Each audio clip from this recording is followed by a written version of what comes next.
The S-300 is not just a weapon system, it is a strategic umbrella, a shield that protects everything beneath it from aerial attack. When a Russian S-300 battery is operational, Ukrainian reconnaissance drones that fly within its engagement envelope are shot down. Ukrainian cruise missiles that enter its coverage area are intercepted. HIMARS rockets that arc through its defended airspace can be targeted and destroyed in flight.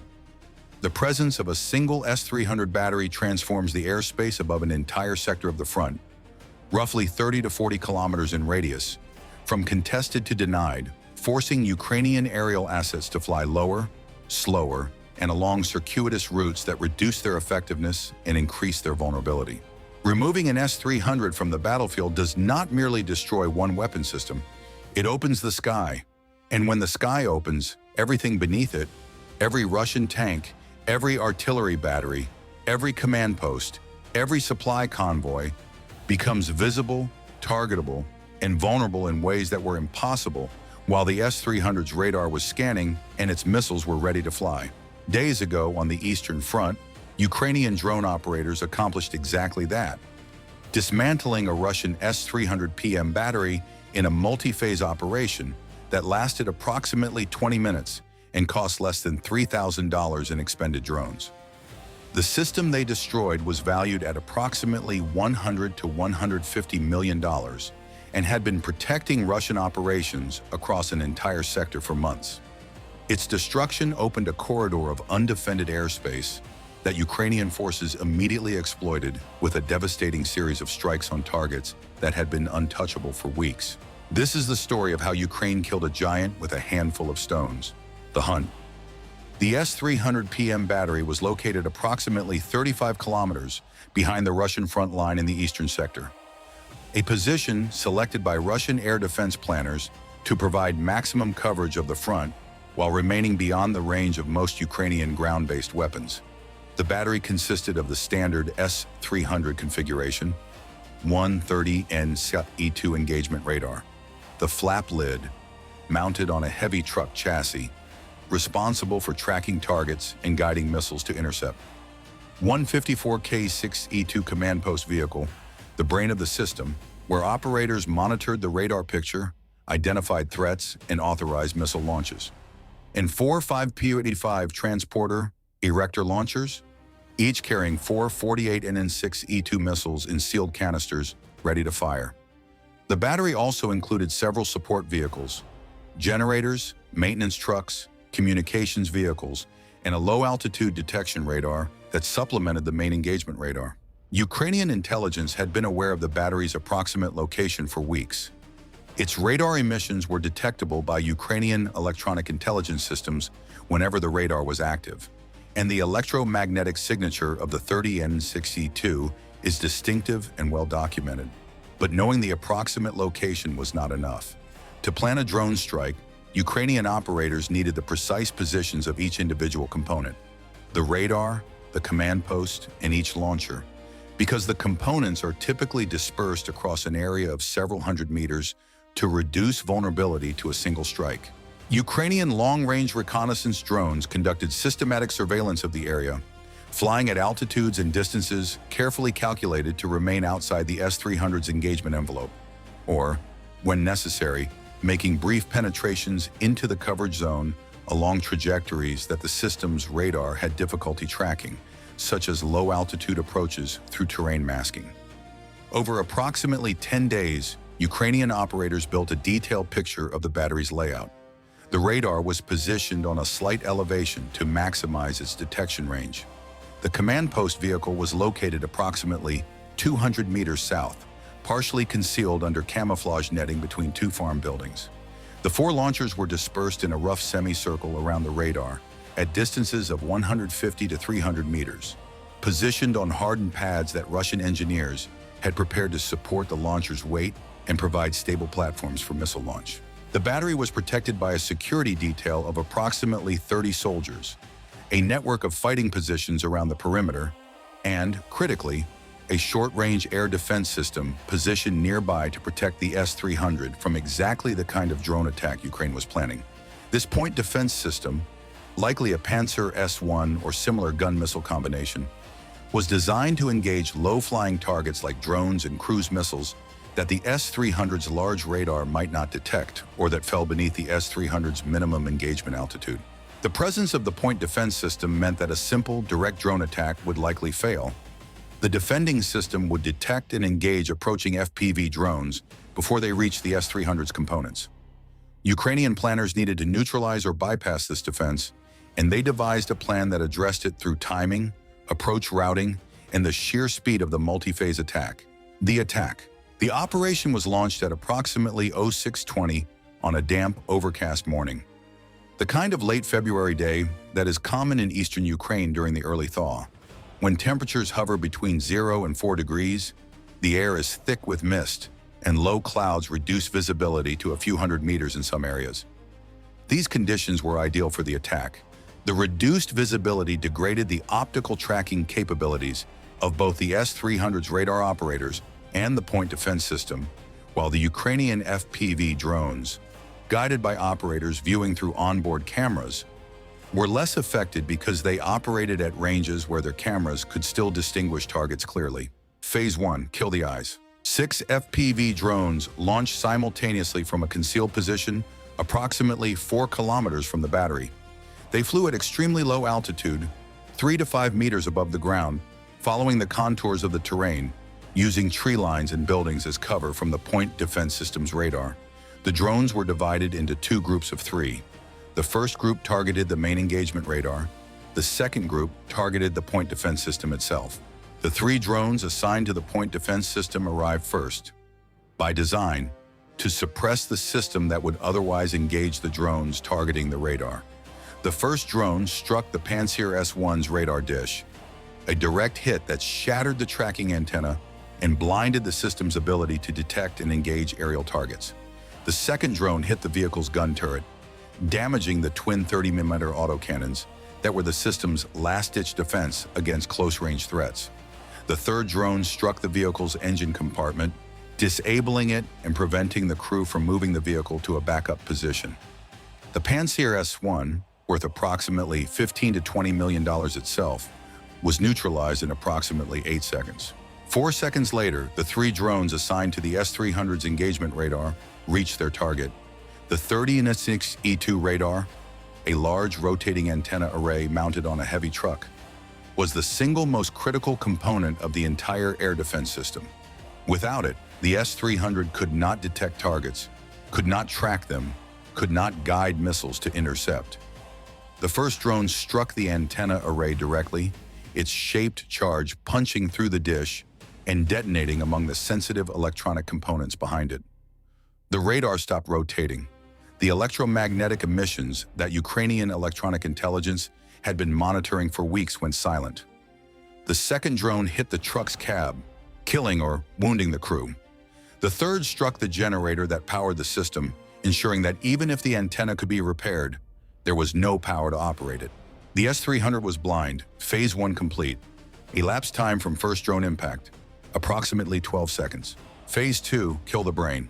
With the point defense system neutralized and the engagement radar destroyed, the command post vehicle was defenseless.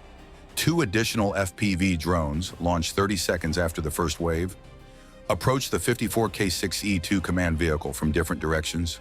The vehicle was partially concealed under camouflage netting, but Ukrainian operators had its precise GPS coordinates from their reconnaissance. The first drone flew directly into the netting, tearing through it and striking the vehicle's side armor. The thin skin of a command vehicle, not designed to withstand shaped charges. The detonation destroyed the computers, displays, and communications equipment inside that constituted the battery's tactical brain. The second drone struck the vehicle's communications antenna array on the roof, severing the links that connected the battery to higher echelon air defense command and to the Russian integrated air defense network. The S-300 was blind and brainless. Phase 2 complete. Elapsed time, approximately 40 seconds. Phase 3, kill the weapons.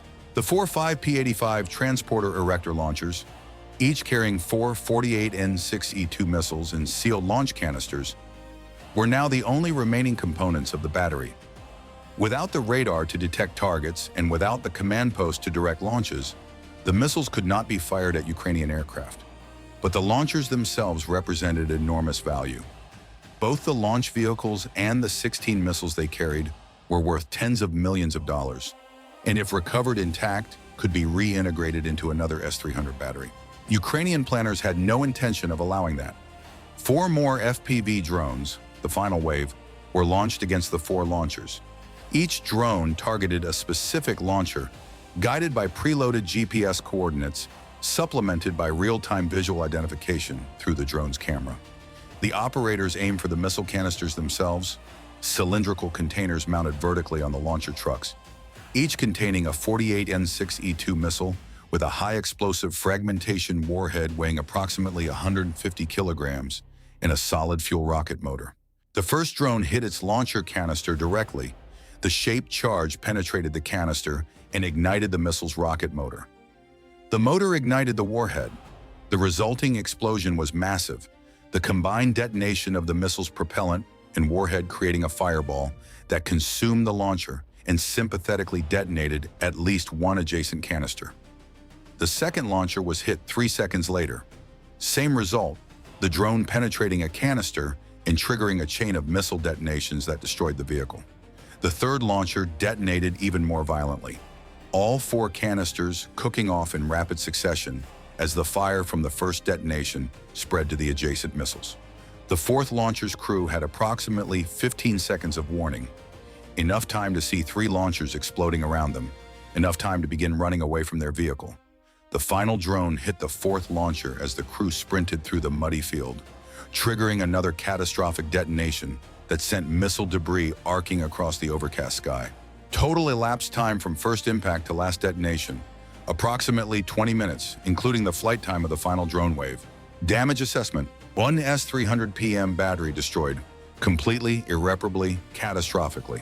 30 N6E2 engagement radar destroyed. Value $15-25 million. 54 K6E2 command post vehicle destroyed. Value $10-15 million. 4 or 5 P-85 transporter erector launchers destroyed. Value $20-30 million total. 16 48 N6E2 missiles destroyed, detonated. Value at approximately $1.5 million per missile. 24 million. 1 Panzer S-1 point defense system destroyed. Value $15-20 million. Support vehicles, generators, communications equipment destroyed or damaged. Value $35 million. Total estimated material losses $119 million for the core battery components, plus the Panzer S-1 and support equipment, bringing the total to approximately $144 million. Personnel losses. Ukrainian intelligence assessed that approximately 12 to 18 Russian soldiers were killed in the attack. Radar operators, command post crew, launcher crews, and point defense personnel who were at their stations when the drone struck. An additional 10 to 15 soldiers from the security detail were wounded by blast effects and shrapnel from the missile detonations. Total estimated casualties: 22-33 killed and wounded. Cost of the Ukrainian drone attack: 12 FPV drones at approximately $500 each, $6,000. Reconnaissance drone flight hours over 10 days, approximately $3,000, $5,000 in equipment wear and operational costs. Total Ukrainian expenditure: approximately $9,000, $11,000. Return on investment: approximately $10,000 to $15,000 to 1. The sky opens. Within hours of the S-300's destruction, Ukrainian forces exploited the newly opened airspace with a series of operations that had been planned and staged in advance, waiting for exactly this moment. Ukrainian reconnaissance drones, which had been forced to fly circuitous routes around the S-300's engagement zone for months, immediately penetrated the formerly denied airspace. Within the first 12 hours, Ukrainian drone teams mapped Russian positions across the sector with a completeness and detail that had been impossible while the S-300 was operational. Armored vehicle positions, artillery batteries, command posts, logistics nodes, ammunition storage points, all of it suddenly visible from above, all of it photographed, geolocated, and entered into Ukrainian targeting databases. HIMARS strikes followed within 24 hours. Russian targets that had been identified months ago but could not be struck because GMLRS rockets would have been intercepted by the S-300 were now vulnerable. 2 ammunition depots, 1 artillery battery position, and a logistics hub were struck in a single night. Targets that represented weeks of accumulated intelligence, suddenly actionable because the shield that had protected them was gone. The ammunition depot's destruction alone, with secondary explosions visible on satellite imagery, accounted for an estimated additional $10–20 million in Russian losses. Ukrainian FPV drone teams extended their operational reach deeper into Russian-held territory, flying missions into areas that the S-300 had previously made too dangerous to enter. Russian units that had operated under the S-300's protective umbrella, moving in daylight, parking vehicles in open areas, conducting operations without camouflage discipline, suddenly found themselves under constant drone surveillance and attack. The behavioral change was immediate. Vehicles were pulled under cover, operations shifted to nighttime, and movement decreased sharply across the sector. Strategic implications. Russia's integrated air defense network, the layered system of S-300, S-400, Buk, Tor, and Pantsir systems that is designed to create an impenetrable shield over Russian-occupied territory and protect ground forces from aerial attack, is being systematically degraded by Ukrainian forces using methods that the system's designers never anticipated and that its architecture cannot effectively counter. Each S-300 battery destroyed opens a gap in Russia's air defense coverage that cascading consequences multiply across the battlefield.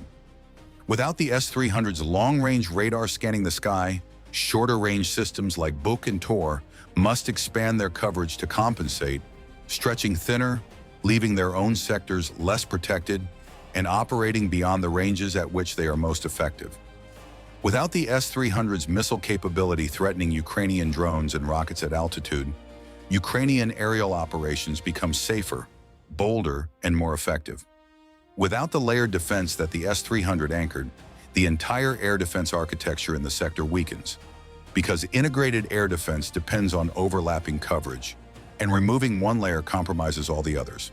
Russia struggles to fill these gaps for reasons that are becoming increasingly structural. Production of replacement S-300 systems under Western sanctions has slowed from a pre-war rate of perhaps 10 to 15 batteries per year to a rate that open-source analysts estimate at fewer than 5.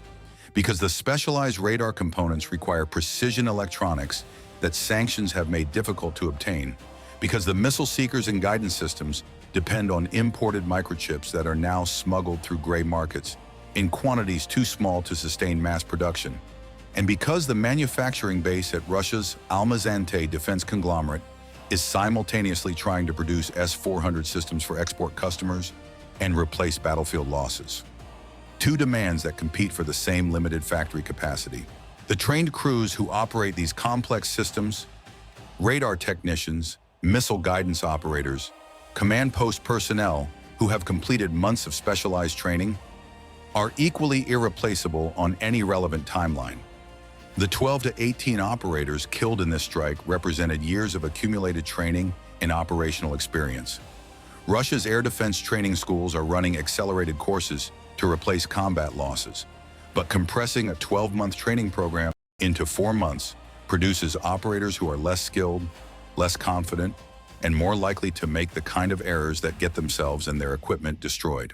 Since February 2022, Russia has lost an estimated 30 to 40 S-300 and S-400 launchers to Ukrainian strikes, a number that represents a significant fraction of Russia's total deployed air defense capability, and that is not being replaced at anything close to the rate of attrition. Each loss makes the next loss more likely, because the remaining systems must cover wider areas, operate more hours, and position themselves more aggressively, all of which increases their exposure to exactly the kind of drone attack that destroyed this battery. Ukraine has demonstrated with devastating clarity that even Russia's most expensive, most sophisticated, and most strategically important air defense systems are vulnerable to the same cheap, innovative drone tactics that have already destroyed over 11,600 Russian tanks and nearly 24,000 armored vehicles.